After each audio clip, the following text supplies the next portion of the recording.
This episode contains discussions about rape, sexual assault, and gender-based violence. If you need support, you can call Rape Crisis free on 0808 500 2222.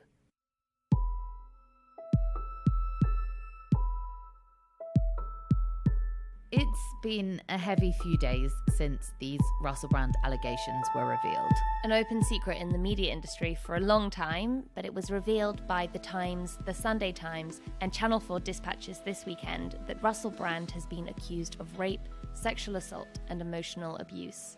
4 women have alleged sexual assaults between 2006 and 2013. Others have made a range of accusations about Brand's controlling, abusive, and predatory behaviour. More women have actually come forward since the article and the documentary aired. Russell Brand has denied the allegations and said his relationships have always been consensual, and said there is a mainstream media conspiracy theory to take him down. We do want to quickly address this point because the journalism was rigorous.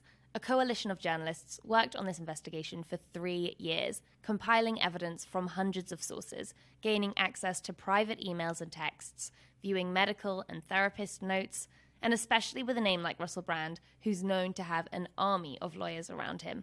The risk of suing means the facts that actually make it to print will only be the most rigorously checked and legally proved. Yeah, absolutely. Also, over the last few years, Russell Brand, has moved away from his own mainstream media roles and sort of rebranded with this YouTube audience and made himself the face of this mainstream media suspicion. And I've heard cynically, from comedians who know that he has known this has been coming for a long time, that this move on his part has been a deliberate strategy to protect himself from anything the mainstream media might say, and to surround himself with an army of fans who won't believe anything the mainstream media has said because he's been saying that they've been conspiring against him for years. Yeah, and I think it's important to say that Russell Brand has, in a way, often aligned himself with being anti-establishment.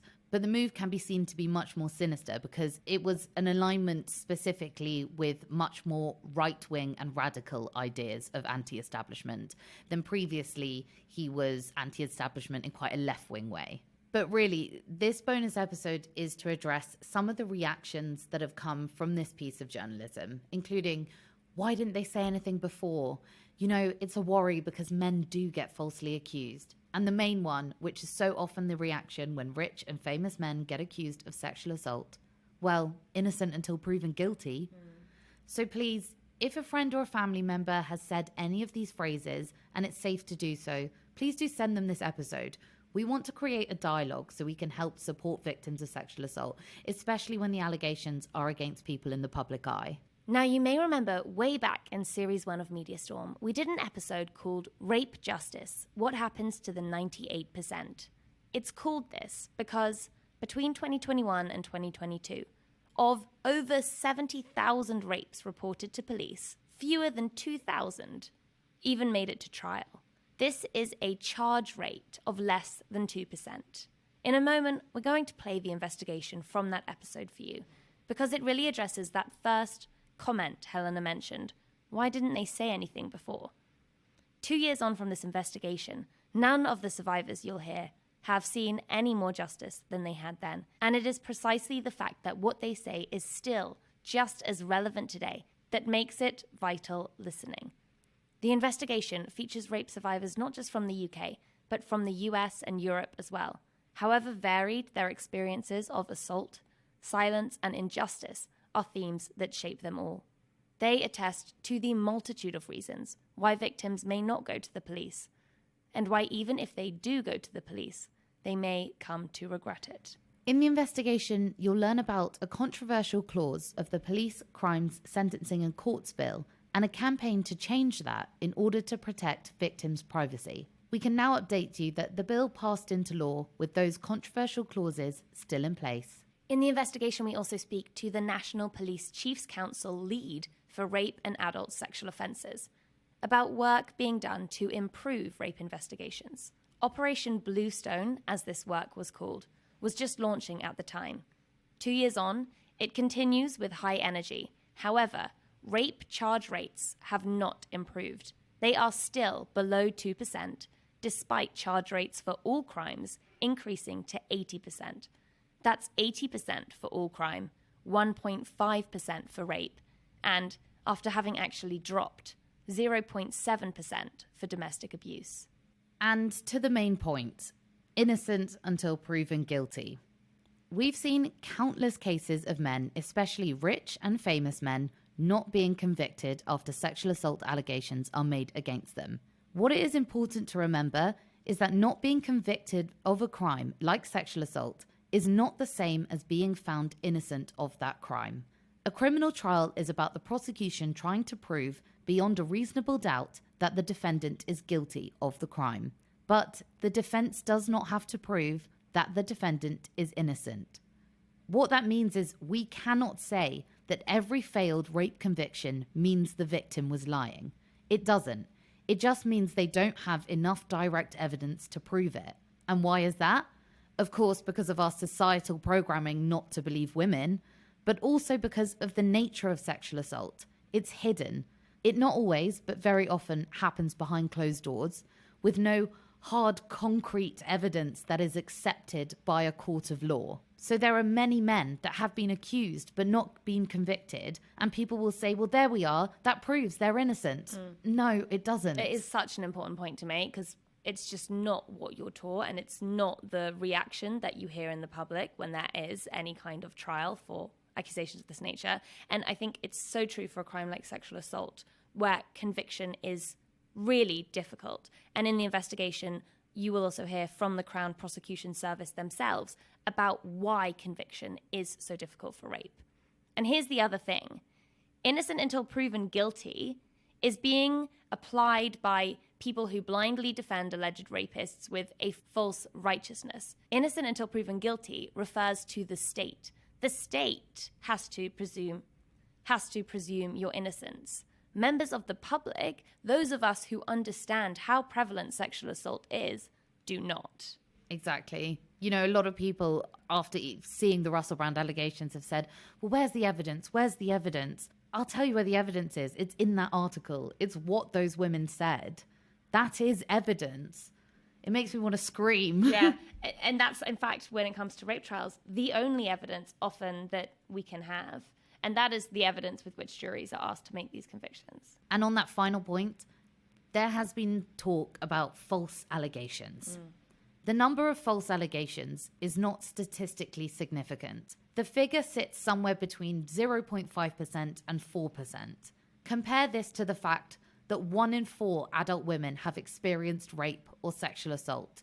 And in reality, men are far more likely to be raped themselves than to be falsely accused of rape. Right. So to conclude this introduction there was a quote I read in Glamour a couple of days ago by the writer Chloe Laws, and I just thought it really said so much. I'm going to read it now. It is therefore fair to assume the following. You will personally know a woman who has been raped, probably multiple women. You will personally know a man who has committed rape, maybe multiple men. It is unlikely that you know anyone who has been convicted of rape. It is very unlikely that you will know someone who has falsely accused someone of rape. But much of our society's default is to assume and believe the complete opposite. With the mountain of evidence against Russell Brand, another powerful man stands accused. But behind the horror show in our headlines is a crucial context of systemic failures that's often missing from the conversation. So here's what lies behind that media storm. What do you mean this happened to me? If it's a legitimate rape, the female body has And ways if I to try have to to shut listen that. to one more gray-faced man with a $2 haircut explain to me what rape is, You can do anything. Whatever you want. Grab him by the pussy. We are the culprits. Elsie Smith, Kelly Stewart. Welcome to Media Storm, the news podcast that starts with the people who are normally asked last. I'm Matilda Mallinson. And I'm Helena Wadia. This week's investigation, rape justice. What happens to the 98%?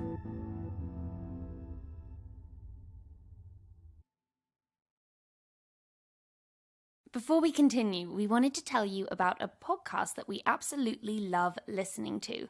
It's Outrage and Optimism, a useful weekly guide for anyone wanting to make sense of the complexity of the climate conversation.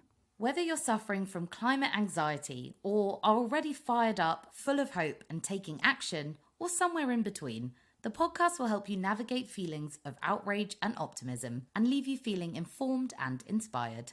Hosted by Christiana Figueres, Tom Rivett-Carnick and Paul Dickinson, the trio share their expertise, insight and humour with the world's climate thought leaders, making the show the leading global independent climate podcast. We highly recommend you check it out, so search Outrage and Optimism wherever you get your podcasts.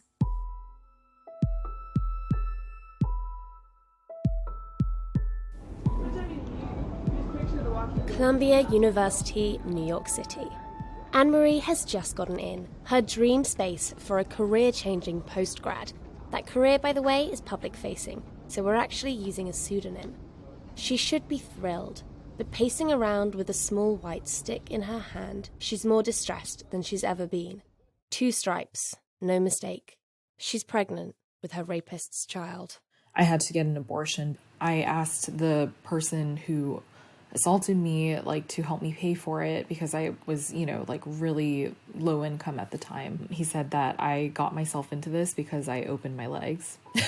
I was dating someone in December of 2015. I was asleep and he was having sex with me as I was asleep. I was scared, but also it never occurred to me at the time that it was assault because we had been intimate, before I fell asleep. It actually wasn't until graduate school program orientations, and one of them discussed sexual assault. I realized in that moment I did not give consent, each time that we were intimate. Like the vast majority of sexual assault survivors, Anne-Marie did not report the crime against her. This is the first and greatest hurdle on the road to rape justice, and the reasons are many. I felt really ashamed of what I had done, who I had let into my life as a woman of color. I don't see many women of color getting justice, if I'm honest, in any regard, whether it's homicide or rape or anything like that. In the US and UK, research shows sexual violence is disproportionately targeted against women of colour, while they're statistically less likely to see justice than white women. The same is true for trans victims. But for all survivors, there are many systems in place preventing them from speaking out. For Alison Turkos from New York, sex education bears some of the blame. I didn't report when I was 16 because no adults in my life were having conversations with me about consent. No one in my life was having conversations with me about the fact that sex is and can be wonderful, but it must be pleasurable for both parties. Where were the adults in my life who were naming the word sexual assault, who were naming the word rape? I don't need to learn how to put a fucking condom on a banana. That's not helpful. It's just not helpful to me. But with Anne-Marie, she shared a fear of being blamed as well. I would have been asked questions consistently of how much were you drinking? How late did you stay up? Why didn't you lock the door? Why didn't you tell someone immediately? Those questions aren't helpful. But even asking why didn't you report it, Alison points out, flags a fundamental issue with where we look when diagnosing rape culture. I feel like we are perpetuating the perfect victim narrative. It puts all of the labor on me as a victim. I want to turn the table and to say what systems were and still are in place that made it so that I didn't report. Because in October 2017, and I'll pick up that story, but in October 2017, I did everything right. I reported within 24 hours, and look at where it fucking got me, because the answer is nowhere. The only person who gets to decide what justice and repair looks like is the person who has been harmed. The new headline tonight involving one of the most powerful figures in Hollywood. The Harvey Weinstein news drops October 5th, 2017. And so October 13th is a Friday. Just when the Me Too movement was taking off, on the streets of New York, Alison was about to be reminded of why. Now the next 3 minutes contain descriptions of sexual violence. She's been on a girls' night out and, as you do, orders a taxi on an app called Lyft. It's a quick ride, her guard is down, and she falls asleep. When something wakes her up, they're crossing a bridge, and that's not right. So at the light, she tries the door. it doesn't open. Sheer and utter panic set in. And that night I was wearing a set of 7 to 10 like silver bangle bracelets. And for anyone who wears bangle bracelets, you know that like if you breathe or move, they are like a marching band. I'm like trying with every single fucking ounce of strength to open this door. Like I think that I'm gonna break this handle. And the driver turns around at this red light and he pulls a gun on me. And he just tells me to shut the fuck up. They drive into a deserted park where 2 other men are waiting. So the driver instructs me to lay down in the backseat of the car. And he and the 2 other men proceed to gang rape me. And the overhead light in the car is on. I have blue eyes. I have very sensitive eyes. I'm very sensitive to light. So my eyes are closed. After the rape, Alison's assailant drives her home. And the next morning, she remembers nothing. When I left the apartment, I opened up the Lyft app and my ride from the night before was over $100. And there's a map of the entire ride. This is something worth highlighting, trauma-related memory loss, because it's often used to deny a survivor's legal credibility. For Alison, it took a reenactment of the journey with 2 male NYPD officers to fill in the gaps. But do you notice she seems to remember it now with minute detail? The number of bangles she wore, the overhead light. This is something I've noticed with other survivors I've spoken to. They recount the events with unnecessary detail, at least for the purposes of this interview. To me, it feels like a need to paint an overly accurate picture so that no one can pick holes. It's as if they don't expect to be believed. October 16th of 2021 will be 4 years since I reported. No one is in custody. No charges have been brought forth. The driver is still driving, most likely is still driving for Lyft and Uber. I understand that your rape kit provided multiple semen samples, that presumably from the app you had the ID, the license plate number. On what grounds was this all deemed unusable evidence? Yeah, great question. So the driver's DNA is not in my kit, which could be for a plethora of reasons. Like the driver might have worn a condom, according to law enforcement. Because his DNA is not in my kit, they cannot charge him with sexual assault. A question that I will live with for the rest of my life. You had his license plate number. You had the make and model of the car. Why not do a hair and fiber check? NYPD never did it. Why not collect video evidence from Liberty State Park to see if there was video evidence of the sexual assault? NYPD never did it. There are glaring factual errors on my police report. The date that I reported on my police report is wrong. My address on my police report is wrong. I knew that they were not going to be helpful. I never knew how unhelpful they would be. I never knew how they were going to truly ruin my case. The privileges that I hold that allow me to navigate the system are just seeping out of me. I am a white woman. Can you imagine how Black trans women are treated? How sex workers are treated? Do you think that your queer identity has had any impact on your experience? I used to have very, very short hair. At one point in time, I shaved it, but the FBI told me that I should grow out my hair because a jury would be more likely to believe me because I would be read as straight. They would look at me and not ask questions internally and being like, but she looks so gay. Why would men want to rape her? I'm doing it. My hair is very long right now. On the 31st of January 2019, Alison filed a lawsuit against the NYPD. They responded to MediaStorm. The NYPD takes sexual assault and rape cases extremely seriously and urges anyone who has been a victim to file a police report. You did say that you'd had slightly intimidating messages from the FBI after publishing an opinion piece. Have you felt at any point someone is trying to silence you for holding authorities to account? All of the time. As a method of retaliation, I believe that the Eastern District of New York will not prosecute this case because I published a letter, I have called them out, I have filed a complaint. John Mazzali, spokesman for the United States Attorney's Office for the Eastern District of New York, said, "The office does not comment on ongoing investigations. However, we can confirm that all prosecutorial decisions are made based on the law and the evidence. The office does not retaliate against victims or witnesses." Alison isn't alone in feeling silenced. I want to see you happy and always bursting with light for the shape of the song that is bound to survive. Let me introduce you to Pika Rolofs, a Dutch artist. She claims her botched rape investigation was buried by the state and is taking legal action against them.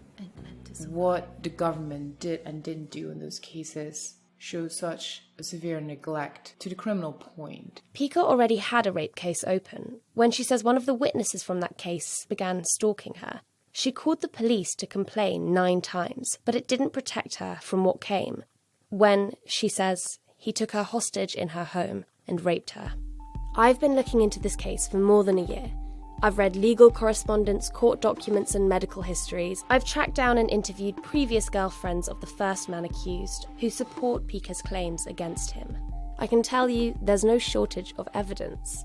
I've just never had my chance to make the case in court. All until now, what I've done is fight to get a proper investigation in the case and fight to get those cases prosecuted. This becomes really difficult if even the most basic things in these police investigations aren't done already. If witnesses aren't interrogated, if conversations between you and your abuser aren't interrogated. This is the reality of rape cases. Just because a crime happened doesn't mean it will be properly investigated, let alone prosecuted. Once again, Pika feels that the mental impact of her trauma led to her not being taken seriously. I was hospitalized as a result of the abuse, so I became a psychiatric patient as a result of the abuse. But the thing is, they don't look at you like someone who was hospitalized as a result of the abuse. They look at you as a psychiatric patient alone. I just could see in their eyes, they just started zoning out and not really taking me serious. I definitely don't think that the system has been put in place to prosecute as many crimes as possible. I think it's just put in place to give people the sense of there being a system that protects them. There's a theater show going on. In Pika and Alison and many others, we have a situation where survivors are going to war not only with their attackers, but entire justice systems. Oh my god, tiny kittens. Back home, our next case takes me to southeast London to meet Verity Nevitt. In 2017, she says her ex-boyfriend sexually assaulted her before going on to rape her twin sister, Lucy.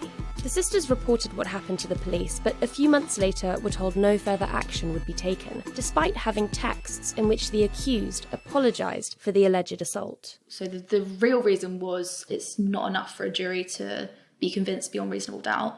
And by this point we'd lost our friends. During the police investigation, they didn't believe us, they took his side. I was just like, I've just had a suicide attempt over this. Lucy was very hurt. Sometimes I think that hurt her more than the actual rape. What I really want to highlight with this story is the level of scrutiny that claimants often have to withstand in an attempt to build their case, because surveys show this is another significant deterrent to reporting. I didn't understand why they needed to see our school records going back to primary school, medical records, counselling notes from when I was 9. It's not just paper documents that are collected, but entire digital histories, their social media accounts, messages, photographs. There were certain things on my phone, like being at university and taking drugs and talking about that I was a bit worried that the police would see and then I'd be prosecuted. They kept bringing up messages that they'd read, which now I know is very inappropriate, but they kept kind of laughing and being like, you girls are very funny, your conversations with your mum and your friends. Were these messages in any way related to the case? No. So they'd looked at everything. Is there an option to withhold explicit photographs of yourself or your boyfriend? Are you allowed to withhold something? It doesn't feel like you're given an option. And they mentioned that they'd seen those photos, which was embarrassing. But yeah, my social media accounts shut down all the computers in Lewisham Police Station because there was so much of it. A lot of the time they have to send the phones off to a lab. Lucy didn't have her phone for 9 months. She was walking around with my iPad. The man that the sisters accused did not have to submit to this. He didn't even need to submit to an interview.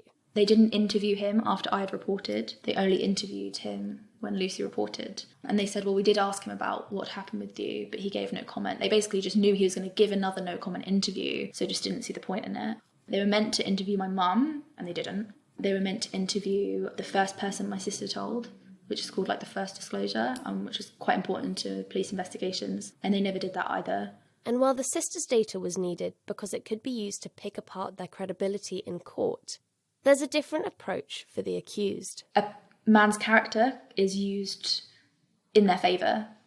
we'd said all along, this is someone we'd trusted and had been really close with and was part of our family. And they said that actually works in his favour. And I remember my partner just saying, what, so seemingly good men get one shot at being able to rape somebody? I definitely felt like we were the ones being investigated. It's a very interesting time to be looking at this issue in the UK.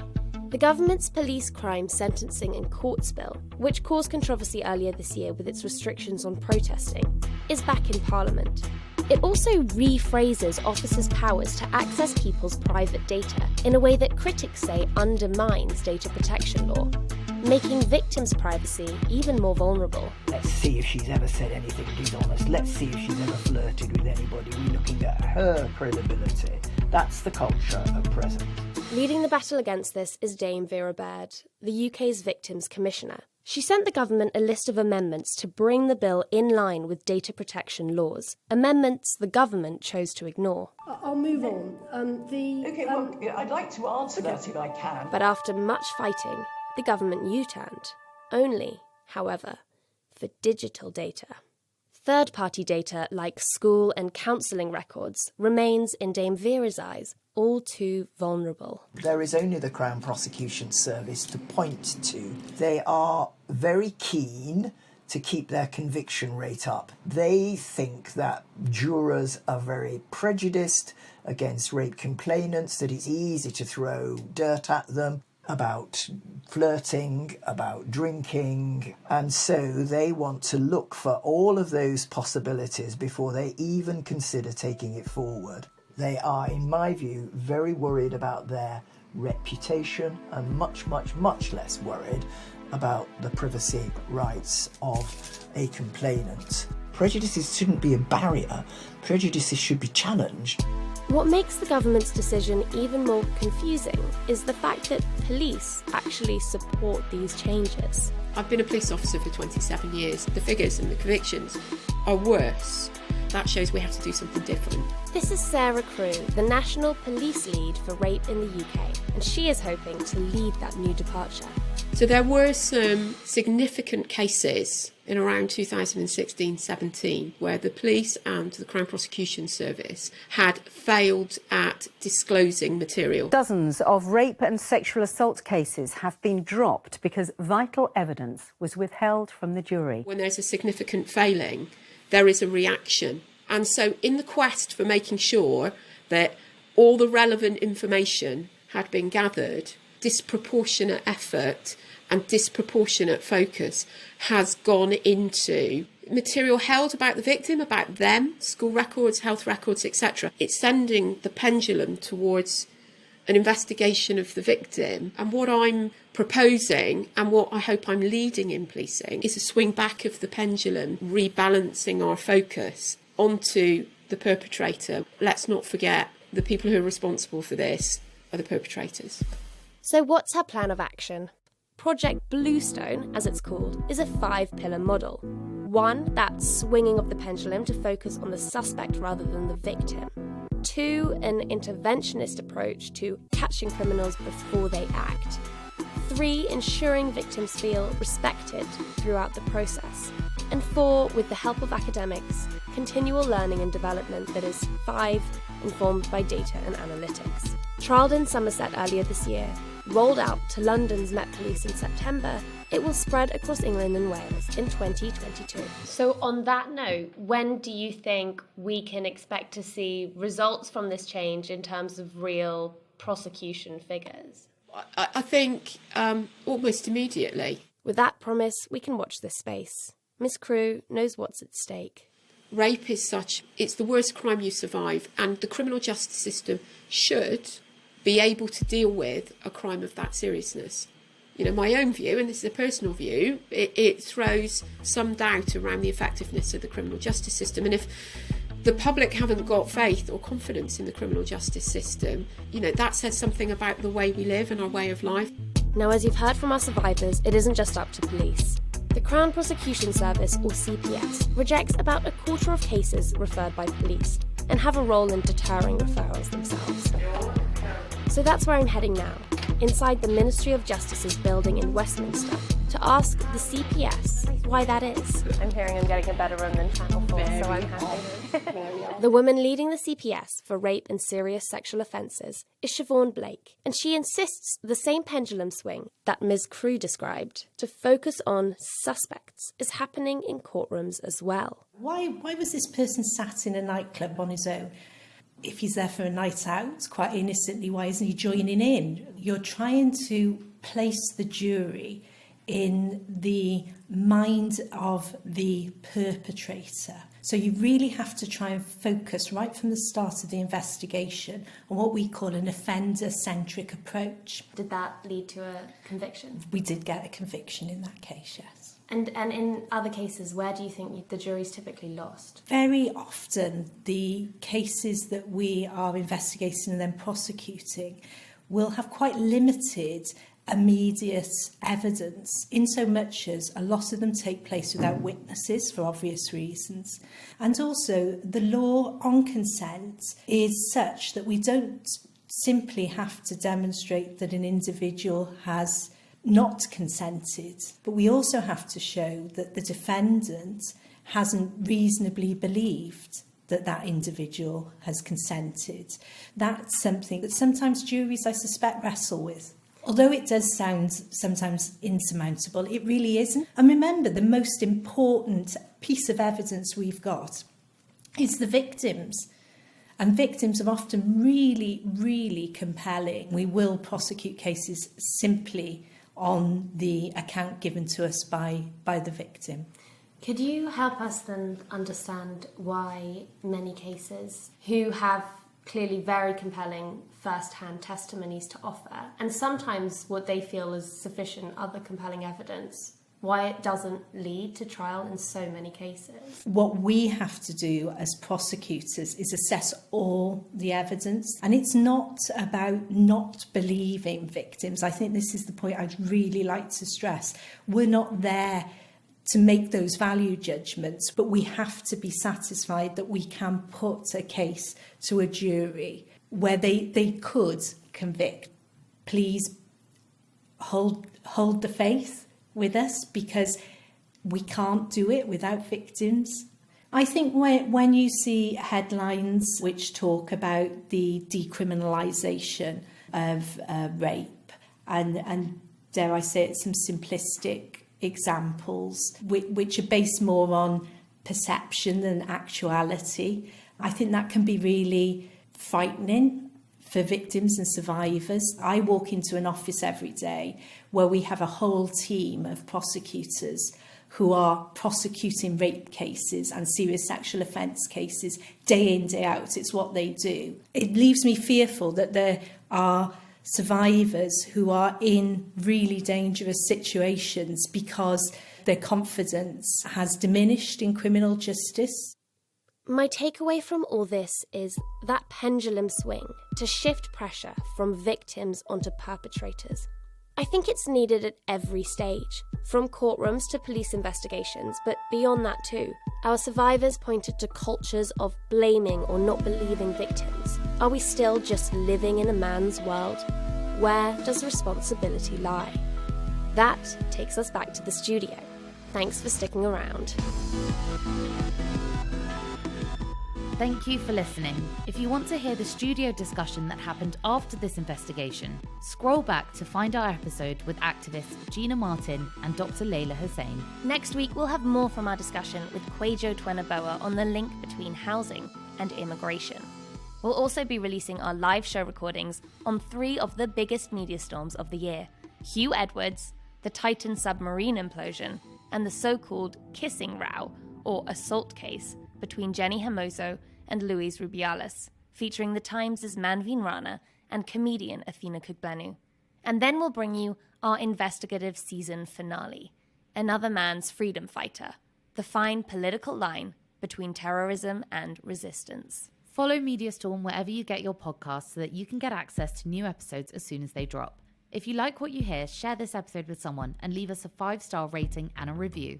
It really helps more people discover the podcast, and our aim is to have as many people as possible hear these voices. You can also follow us on social media at Matilda Mal, at Helena Wadia, and follow the show via @MediaStormPod. Get in touch and let us know what you'd like us to cover or who you'd like us to speak to. Media Storm is an award-winning podcast produced by Helena Wadia and Matilda Mallinson. It came from the House of the Guilty Feminist and is part of the ACOS Creator Network.